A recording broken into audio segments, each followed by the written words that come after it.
అలాగే ఎంతమంది అవునన్నా కాదన్నా మీరు ఆంధ్రులందరూ ఆరాధించే దైవం ఎన్టీఆర్ గారి భార్య. అప్పుడు ముఖ్యమంత్రి గారి భార్యగా మీ స్థానం ఎలా ఉంది? మీరు ఎలా ఫీల్ అయ్యేవారు? అవునన్నా కాదన్నా కాదనే ప్రశ్నే ఉండదు. ఎందుకంటే చట్టపరమైన భార్యని కనుక నేను కాదంటానికి ఎవరికి వీలు లేదు.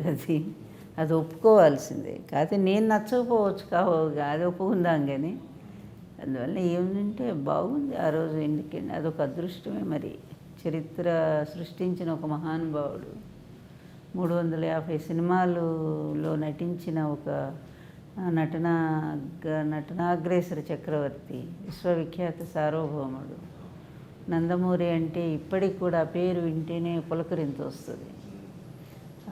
తెలుగు వాళ్ళకే కాదు, భారతీయులందరికీ కూడా చిరపరిచితమైనటువంటి ఆ మహానుభావుడు పౌరాణిక పాత్రల ద్వారా ఇక పురాణ పురుషుల్నే ఈ భూమి మీదకు తీసుకొచ్చినటువంటి మహానటుడు. ఆ మహానుభావుడి కోసం కలలు గనని వాళ్ళు లేరు నాకు తెలిసి. అట్లాంటి ఆయన నన్ను ఏరి కోరి పెళ్లి చేసుకున్నారంటే ఇంతకంటే అదృష్టం ఇంకేట్లేదు.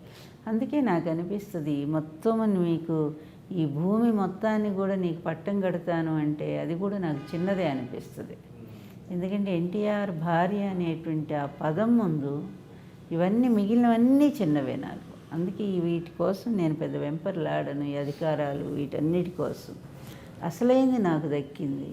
ఆ భగవంతుడు నాకు ప్రసాదించాడు. సాక్షాత్తు భగవంతుడికే ఇల్లాలని చేశాడు. చాలు ఈ జీవితానికి అది తలుచుకుంటూ బ్రతికితే చాలు అనిపిస్తుంది నాకు. ఎన్టీఆర్ గారిని అతి దగ్గర నుంచి చూసిన వ్యక్తి మీరు. ఒక్కొక్కసారి అంటే ఆరోగ్యం బాగాలేనప్పుడు ఎన్టీఆర్ గారిని మీరు ఎలా చూసుకునేవారు? ఒకవేళ మీకు ఆరోగ్యం బాగాలేనప్పుడు ఎన్టీఆర్ గారు ఎలా చూసుకునేవారు కేరింగ్గా మా కోసం? నాకంటే నిజంగా కూడా ఇంతవరకు దేవుడి దేవుళ్ళ అనారోగ్యం అనేది ఎప్పుడూ రాలేదు. అంటే చిన్నవి వచ్చినప్పుడు ఆయన చాలా కేర్ తీసుకునేవారు. నన్ను జలుబు చేసినా, కొంచెం దగ్గు వచ్చినా, ఫీవర్ అంటే ఎప్పుడు రాలేదు నాకు. చేసినప్పుడు బాగా కోప్పడేవారు, రెస్ట్ తీసుకోమని.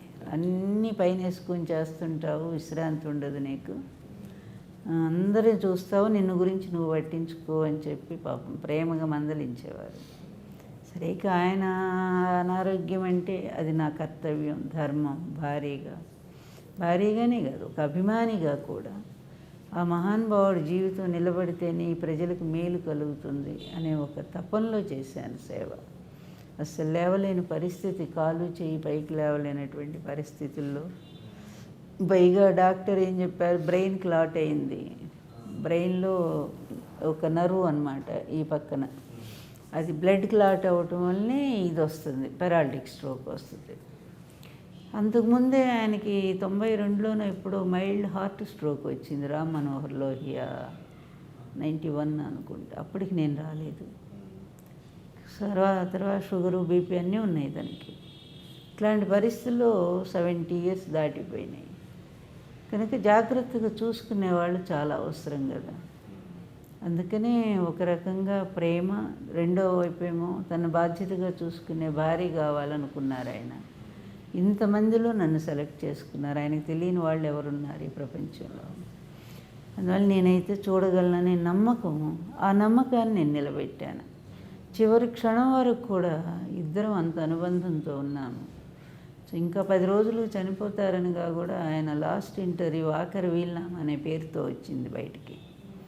ఇప్పుడు అది సోషల్ మీడియాలో కూడా హల్చల్ చేస్తారు, ఆఖరి వీల్నామా అని. అందులో యాదాటి కాశీపతి గారు, సీనియర్ మోస్ట్ జర్నలిస్టు, వార్తా పేపర్, ఆయన నడింపల్లి సీతారామరాజు గారు, ఇప్పుడు ఈయనున్నారు, ఆయన చనిపోయారు కానీ సీతారామరాజు గారు ఉన్నారు. వాళ్ళిద్దరూ ఆయన ఇంటర్వ్యూ చేస్తే అందులో ఇంకా ఒక 10 రోజులు చనిపోతారని, జనవరి నెల.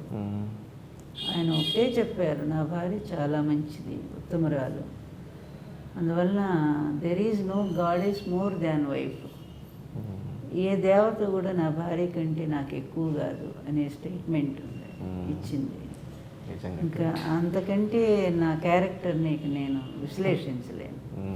ఏ వెధవులు ఎంత మాట్లాడినా తెలుగుదేశం వాళ్ళు, ఏ పిచ్చి వెధవులు కారు కోతలు కూసినా, తల్లికి చెల్లికి తేడా తెలియని గాడిదలు ఎంత ఓండ్ర పెట్టినా నా భర్త ఇచ్చిన మాట ఉంది, నా గురించి చెప్పినటువంటి ఆ మాట ముందు ఇవన్నీ కూడా బలాదూరే అనుకున్నాను నేను. అందుకే ఐ డోంట్ కేర్, ఇట్లాంటి వెధవల్ని నేను ఎప్పుడూ కూడా అస్సలు లెక్క చేయలేదు నా జీవితంలో, ఎన్నడూ నేను తల వంచలేదు నేను. అంత ధైర్యంగా, అది కూడా ఆయన ఉన్నా లేకపోయినా ఆయన ఎప్పుడు నాతోనే ఉన్నారు. భౌతికంగా నాతో లేరు కానీ మానసికంగా ఎప్పుడు నాలోనే ఉన్నారు. అందుకే కదా ఆయన స్ఫూర్తి నాకు, అనుక్షణం ఆయన ఆలోచనలోనే బతుకుతున్నాను. ఆయన కోసమే నేను ఉద్యమం అది పోరాటం చేస్తున్నాను. ఆయన ఆశయం కోసమే నిలబడి ఇంతమందిని ఎదిరిస్తున్నాను. ఈ కుటుంబం, తర్వాత అధికారం, చంద్రబాబు నాయుడు అతని పార్టీ, అలాగే నా సామాజిక వర్గం, ఆ తర్వాత మీడియా, ఇంతమంది ఎగనిస్టుగా, ఒక్క స్త్రీకి ఎగనిస్టుగా మీరంతా తయారయ్యి నేను తప్పు చేసింది ఏం తప్పు చేశాను ఒక్కటి కూడా నిరూపించలేని ఒక ఎదవ మనుషుల మధ్య ఒక పోరాటాన్ని నేను చేస్తూ వచ్చాను అంటే అది నా భర్త ఇచ్చిన స్ఫూర్తి. నాకు నేను నిలబడ్డాను అంటే అది నా నిజాయితీ, ఆయన ప్రేమ, ఆయన ఆశయం అనేది నన్ను ముందుకు నడిపిస్తూ వచ్చింది. ఆయన కోసం మళ్ళీ పుట్టి మళ్ళీ చావటానికి ఎన్నిసార్లైనా సిద్ధంగానే ఉన్నాను. ఇంకెంతకంటే నేను చెప్పలేను. నేను మీ భద్రం.